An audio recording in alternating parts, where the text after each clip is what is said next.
తిరుమలలో నిరంతరాయంగా సాగుతున్న అన్నదాన మహాయజ్ఞంలో దాతల సేవలు వెలకట్టలేనివి. కూరగాయల దాతలు అందిస్తున్న సహకారంతో రోజు లక్షలాది మంది భక్తులకు నాణ్యమైన అన్నప్రసాదాన్ని టీటీడీ అందిస్తోంది.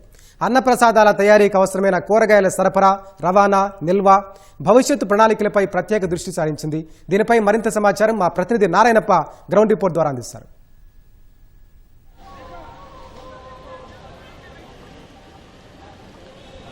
వెంకటేష్, తిరుమల శ్రీవారిని దర్శించుకునేందుకు వచ్చే భక్తులకు నిరంతరాయంగా తిరుమల తిరుపతి దేవస్థానం అన్నప్రసాదాన్ని పంపిణీ చేస్తుంది. ప్రధానంగా తిరుమల శ్రీవారిని దర్శించుకునేందుకు వచ్చే భక్తులకు 3 ప్రాంతాల్లో అంటే వెంగమాంబ అన్నదాన సత్రంతో పాటు తిరుమలలోని వివిధ ప్రాంతాల్లోనూ, మరోవైపు శ్రీవారిని దర్శించుకునేందుకు వేచి ఉండే వైకుంఠ క్యూ కాంప్లెక్స్లోనూ వేచి ఉన్న భక్తులకు నిరంతరాయంగా అన్నదానం చేపడుతోంది. ఇందులో భాగంగానే తిరుమలలోని 3 ప్రాంతాల్లో వెంగమాంబ అన్నదాన సత్రం కావచ్చు, వకులామాత ప్రధాన వంటశాల కావచ్చు, అదేవిధంగా వైకుంఠ క్యూ కాంప్లెక్స్లో ఉన్న అక్షయ కిచెన్ ప్రాంతంలో కావచ్చు, ఇలా 3 ప్రాంతాల్లో రోజుకు 19 గంటల పాటు ఆ వంటశాలలో వంటలు చేస్తూ భక్తులకు అన్నదాన కార్యక్రమాన్ని కొనసాగిస్తున్నారు. ఇందులో రోజుకు 14 నుంచి 15 టన్నుల బియ్యాన్ని వినియోగిస్తుంటే 8 టన్నుల వరకు కూరగాయలను వినియోగిస్తున్నారు. వీటిలో 33 రకాలకు సంబంధించిన కూరగాయలను భక్తులకు వంటల ద్వారా తిరుమల తిరుపతి దేవస్థానం అందిస్తుంది. ఇందులో అత్యంత కీలకమైన అంశం ఏంటంటే ఇప్పటి వరకు 2004 సంవత్సరం నుంచి ఈ తిరుమల శ్రీవారి అన్నప్రసాదానికి సంబంధించి అవసరమైన కూరగాయలను పంపిణీ చేసేందుకు దాతలు ముందుకు వస్తున్నారు. దాదాపు 250 కోట్ల రూపాయల విలువైన కూరగాయలను దాతలు తిరుమల తిరుపతి దేవస్థానానికి అందించారు. అటు ఆంధ్రప్రదేశ్తో పాటు పొరుగున ఉన్న తమిళనాడు, కర్ణాటక రాష్ట్రాల నుంచి దాదాపు 30 మంది భక్తులు 33 రకాల కూరగాయలను తిరుమల శ్రీవారికి అందజేస్తున్నారు.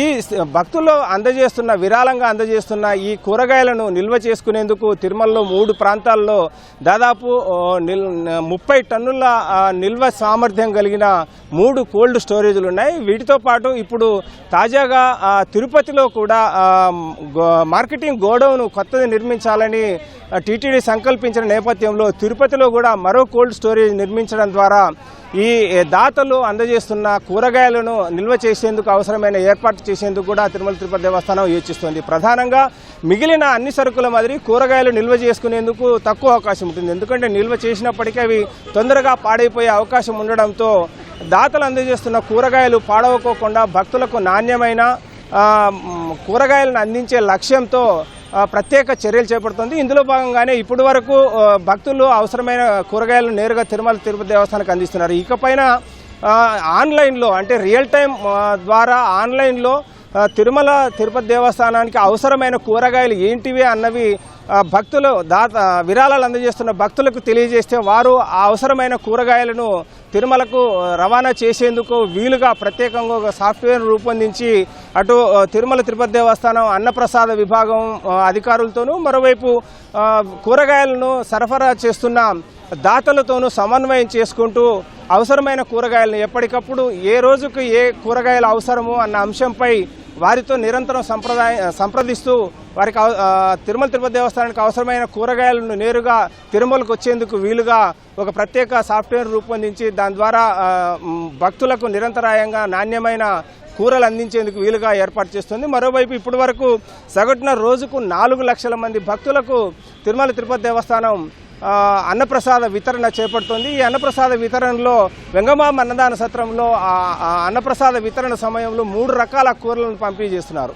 అంటే సాంబారు, అదేవిధంగా ఒక వేపుడుతో పాటు ఒక చట్నీ కూడా ఉంటుంది. సాంబారుకు 3 రకాల కూరగాయలను వినియోగిస్తున్నారు. అదేవిధంగా వేపుడుకు పొద్దున ఒక కూరగాయను వినియోగిస్తే సాయంత్రం మరో కూరగాయను వినియోగిస్తున్నారు. అదేవిధంగా చట్నీకి కూడా ఒక రకమైన కూరలను వినియోగిస్తున్నారు. ఇలా వివిధ రకాలైన కూరలతో భక్తులకు నాణ్యమైన రుచికరమైన ఆహార పదార్థాలు అందించడంలో కూరగాయల దాతలు అత్యంత కీలకంగా పాత్ర పోషిస్తున్న నేపథ్యంలో వారితో ఒక సమావేశం ఏర్పాటు చేశారు. తిరుమలలో తిరుమల టీటీడీ అదనపు ఈవో వెంకయ్య చౌదరి వారితో సమావేశమై రానున్న 2 బ్రహ్మోత్సవాలు అంటే సెప్టెంబర్ 15వ తారీఖు నుంచి తొలి బ్రహ్మోత్సవం జరుగుతుంది. ఆ తర్వాత అక్టోబర్ నెలలో మరో బ్రహ్మోత్సవం ఉంటుంది. ఈ ఏడాది అధిక మాసం రావడంతో 2 బ్రహ్మోత్సవాలు ఉన్న నేపథ్యంలో 2 బ్రహ్మోత్సవాలలో భక్తులు అధిక సంఖ్యలో తిరుమలకు వచ్చే నేపథ్యంలో భక్తులకు అవసరమైన అన్నప్రసాదానికి అవసరమైన కూరగాయలను ఏ విధంగా వారి నుంచి సేకరించాలన్న అంశంపై దాతలతో సమావేశం నిర్వహించి ఆ సమావేశంలో దాతలు తిరుమల శ్రీవారికి అందజేస్తున్న